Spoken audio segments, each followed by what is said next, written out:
out there in Watchline. I'm JD. Welcome to my channel. Please subscribe and please hit like. And if you got any watch work for me to do, email me at jdwatchservice@gmail.com. jdwatchservice@gmail.com. So here we got a box from the U.S. and from the gentleman who he put a hunt out for this box because the U.S. Postal Service lost it temporarily. So I think they also opened it or something, unless this is his tape. So I'm going to open this box because I think it's got a beautiful pocket watch in there that I will be working on. Oh, it's the watch check for today. Look at this. So this is a watch that's got my name on it. Can I take this off and turn it around and show you? So I got this on AliExpress. I customized the dial. And it cost me a few bucks, but not that much. And so what does that say? J.D. Richard. It says born to fish. JM 2,000 meters. Fish timer. I think that says timer. Whatever. Anyway, fish something. Fish timer, yeah. So I made this dial up for fun a couple of years ago, and it's a nice bronze maybe watch. Good movement. I think it's got an NH35 movement in it, so nothing special, but just love the dial on it. You can't see how the green pops on that dial, but it's a really beautiful dial. So anyway, I'm going to open this up here. I stopped my walk and my workout. There we go. Way too long. I went for a half an hour walk today, which is 20 minutes longer than any watchmaker should walk. But I need to stay healthy so I can fix your watches. I got all kinds of crazy camera stuff happening today. I got the lower camera recording me going up, and let me see if I can open this up. I'm opening it from the side here for a reason. There we go.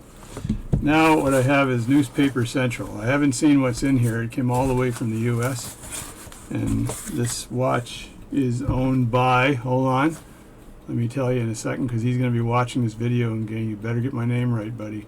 You better get my Mark. So this is Mark's watch, and it means something to him. And that's why he sent it to me, because I will absolutely take care of his watch. And it's got a box in a box. This is a PE zipper polybags watch. So I'm just going to leave it like this because I may use the same box for shipping back. Who knows? So I got another box here. And this is just a box that he had where he bought some labels or something, right? And he's put this together again. He's put more stuff on here, which is good. So if you ship stuff to me, make sure it's well protected. It goes through the postal system. I'm sure they don't drop kick stuff, but I'm also sure that they don't take really good care of it. And he included a very nice letter, which is nice. A nice write-up. Yeah. Anyway, that's all very nice. All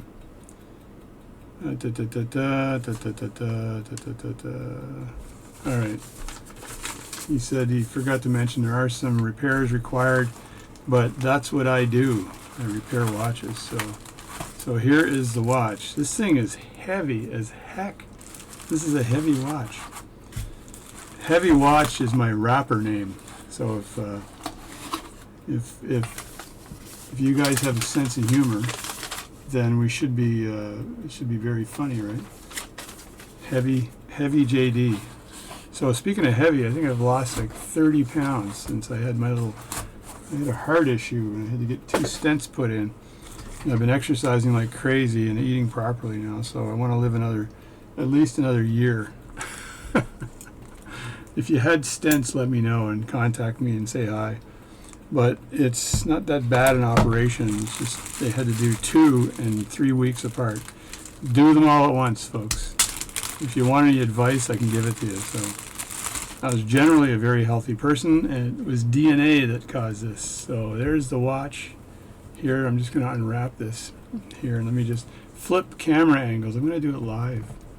I'm going to go down like this, and there we go. Live camera angle flipping. Should never do that, right? Shows all your errors and mistakes. This is well wrapped here.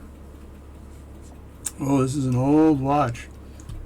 and I can see the seconds hand is floating around, so it's out of its position, and it's an old Elgin, and something's funky about the mainspring. It's not clicking, so I'm thinking the click for the mainspring might be off. If I take the back off, what fun do we have here?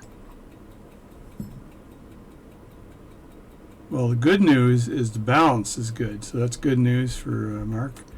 It's excellent news the balance is good, so that's excellent. All other things can usually be repaired. It seems to be winding the mainspring, but there's no click, so there's a click missing or something, right? So this will be a fun project, I can tell. So this means something to him. So we'll get at this, and if you can see we'll look at the serial number here. I'm going to look this up. 14025-297. So let's look this baby up. All right, here's the date on the pocket watch. So 14025-297. It's funny when you do lookups on watch movements, you get used to memorizing the numbers. So I can hear a number and remember it for like 20 minutes. So it's an Elgin pocket watch. It's not a high grade, but it's old. It's 1910, class 106, and they made a boatload of these things. But this watch means a lot to this gentleman, and it's got a full plate, which is always fun to work on. The full plate movements, they're a little trickier to get everything back together again. So I've got a lot of experience working on them now. This one here seems to have something else weird about it though. So let me have there's a screw missing. Well, anyway, so it's 7 joules, it's 18S, movement setting, gilded plate. What else do we have here? It's not adjusted, it's not a railroad grade, so wouldn't be. There's a picture of the watch, and that's a picture of an equivalent kind of watch. So let's get back to the watch itself. So here's the watch itself. Elgin National Watch Company, Nationals NATL, Watch Company USA. It's got a screw here. Get my tweezers here. Seems like there's a screw in the plate. That's I think this is one of the plate screws here that's not in the plate. So that's an issue that has to be somehow taken out. I'll figure that out. And also it has a plate screw missing here, and I'm not sure whether, if I look into that hole, am I going to find a screw buried in there somewhere in this plate. That'll be an interesting adventure as well.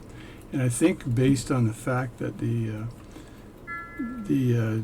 crown is moving, and I can feel like it push back. If I let go, you can see that push back, which means it's turning the mainspring, but the click on it is likely broken, or the spring for the click is not there or something. So there's stuff missing from that as well. So this is quite a repair job.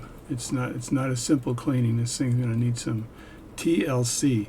So I think the fact the second hand is still there is good. So if I just put this back in here, this is a nickeloid case, I think, nickel alloy case. Usually they would, let's just see if I can show the case here, or silveroid, I think. Watch case, Keystone watch case, silveroid. Yeah, I was right. So silveroid. I've done a lot of watches, and you can see here there's been a bunch of cleanings over the years. So the cleaning marks, or there's a cleaning mark right there, and there's one on the top right here. You can see one there, and there's one on the bottom as well. You see if I can move my camera around here a bit. There it is there, 4916. And this usually was a catalog number for the repair company. This is not a date, as some people might have thought. It's a catalog number for the repair company. So that's a silveroid case. That's nice. And it's a heavy one. It's a beast. This thing is a beast. So I'll have to ask Mark if he wants me to shine this thing up too, because I actually love shining these old silveroid cases, because I can make this thing look so nice. The crystal, it's a full crystal, glass crystal, and it's thick. You can see how thick that crystal is. So there's no replacing that crystal. It's in actually fairly good condition. I've seen them more scratched than this. I can see whether I can get a bit of the marks off of this crystal, but when they're deep, some of the shallow ones I can get off with 300 grit sandpaper is usually the best thing to use for that. If they're too thick, you can't get them off. And then I think I can see the pipe for the seconds hand, which is good, which means the seconds hand is just a simple installation. So I'm going to leave it like that for now, because I've got to disassemble this thing, figure out what's wrong with it, although I pretty much know what the issues are, and then start the repair process. So this is the video for today. There's going to be a bit of a delay for the repair process because I do have to travel for the next few days, but we'll get at it, and I'll see you next time. So again, JD, and it's JD Watch Service. So if you want me to do work on your vintage pocket watch, you can email me at jdwatchservice@gmail.com, and it's at the very end of the video. You can see it as well. So thanks for supporting my channel. I really appreciate it. I've been doing this for many, many years and totally enjoy it, and I haven't failed yet, so it's good stuff. This is not a Franken-Watch, okay? And a certain individual from, I think, New York is listening to me right now.